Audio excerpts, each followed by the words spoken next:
Hello and welcome to the channel. Now, historically, Google has rewarded authenticity and consistency over time, leading to what some, not only in the travel industry, but other industries have called a big brand bias. Google has often given larger, more established brands greater visibility because of their track record reliability, just because they are a big brand. But now we're kind of entering that AI driven tool era, things like ChatGPT, Copilot, Perplexity, even, and the other large LLMs. This trend does appear to be shifting slightly. A big fear we have in SEO is users moving away from traditional Google searches over towards the LLMs and how that affects our traffic. And this ultimately means the way that brands are being discovered is changing. For years, success in search has been measured on using metrics like clicks, impressions, organic traffic, things like that. But in the AI driven environment, these metrics are becoming a lot less relevant, and especially compared to things like brand touch points and discovery opportunities. If brands aren't appearing in traditional search results as often, they're missing key moments to connect with potential customers. These touch points aren't just about visibility, they're about engagement and being a part of a conversation when users are actively researching their next trip, especially in travel. Now, to find out whether LLMs favor big travel brands, we ran a test.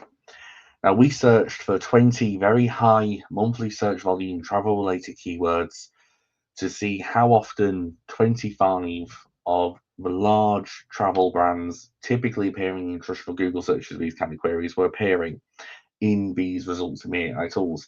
These are companies like G Adventures, Cost Saver, Intrepid, Cosmos, known household brands in the travel industry, especially in the tours space. Now, what we actually found was surprising. We went in with two hypotheses, one that they will be obviously found a lot more, and the null hypotheses that will be found less. And null hypotheses tend to be true. Now, while these big brands do tend to dominate the traditional Google search and well, Google and Bing search results, ChatGPT search and Copilot results were very, very different. Now, what we actually found, and I'll link to the blog post in the actual video description below. Now, what we found is that only 20 of the 25 queries themselves actually surfaced larger travel brands at all. And even then, their visibility was extremely limited. The brand that appeared most across these queries was Tour Radar, but that only showed up just under 9% of the time. Other well-known brands like your Trafalgar, G Adventures, and Expedia, they were only appearing about 2%, 2.12%, the exact number, actually about the time. Instead of prioritizing major travel brands that we'd expect to see in that big brand bias, we were seeing the LLMs returning results from well-known news publications, like the Times, and also Wikipedia is obviously thrown in there.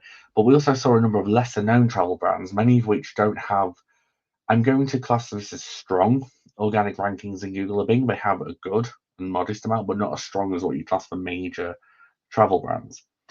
Now, another interesting thing which we actually observed through this data was just around how bigger brands appeared more frequently in queries with a lower average monthly search volume.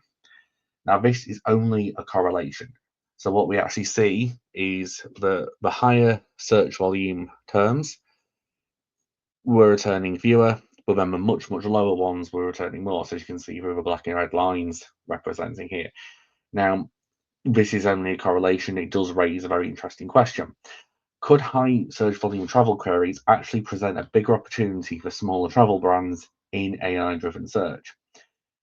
Now, Google has tried to counteract criticisms of big brand bias over the years, and one of these elements, which whether or not it is official or not, is the hidden gems, and that highlights smaller brands, user-generated content, more expert-led content. But the rise of the LLMs does present a different kind of opportunity. Now, unlike traditional search engines, LLMs can generate responses that are hyper-focused and highly relevant to specific stages of the user journey, where Google has to understand intent. And we have the four top level categories, but as a lot of leaks and a lot of data have shown, there's many, many, many, many more categories, multiple common interpretations, single dominant interpretations, lesser known interpretations of what queries can mean. So Google has to create a an almost smorgasbord of a search results page to actually cater for all these various intents, especially with shifts of seasonality and how demand surges might need a different page one altogether. Now, for smaller and specialized travel brands, this could be a huge opportunity to get that visibility ahead of a larger brand. So instead of fighting for clicks against bigger brand travel industry giants, they can focus on creating content that directly addresses their audience's needs at the right moment. So creating positive and new to brand touch points through the LLMs in the right way at the meaningful times. Now, what this actually means for travel brands, in my opinion, it's time to shift focus away from just generating the clicks and traffic. This isn't just travel brands. This is a viewpoint I've got across a lot of search at the moment because search is evolving quite heavily. So instead, for me, travel brands should be prioritizing customer engagement and visibility by asking three key questions when we're putting together content. So it's how visible we are in our niche. Is our content showcasing what our product does and the value it provides? And it's not just another generic page targeting some keywords that the user might be searching for, because the keyword is just a variable. It is a vehicle for the user to find information they want. Are we showing expertise? Are we producing content that categorically shows elements that cannot be copied, experience-led and example-led content? And are we being considered for specific queries that matter most to our audience? Are we addressing the right pain points? Are we showing the right value? Are we providing the right information in conjunction with the rest of the consensus? For example, if August is the best time to visit a destination, are we agreeing with this statement because that's what the rest of the consensus and the cohort says? So there's still an element of cohort analysis to go on in there. If your goal is to remain relevant in the AI-driven search landscape, we must rethink our approach, because it's no longer just about that 10 blue links. It hasn't been about that 10 blue links for a long, long time. So as we continue to evolve and search continues to evolve, we must also evolve the strategies to stay visible. And it isn't as black and white as saying, well, SEO's dead and SEO's over and we're not going to see any continuation. It's about actually understanding the role of the data that we have in this process and remaining visible. And this is more than just a shift in search algorithms that we used to from previous years. It's now a shift in how travelers find and engage with brands.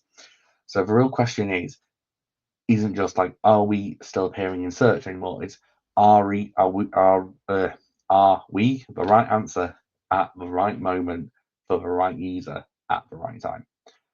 So please let me know what you think. Are AI-driven search tools creating more level playing field in the travel sector for travel brands?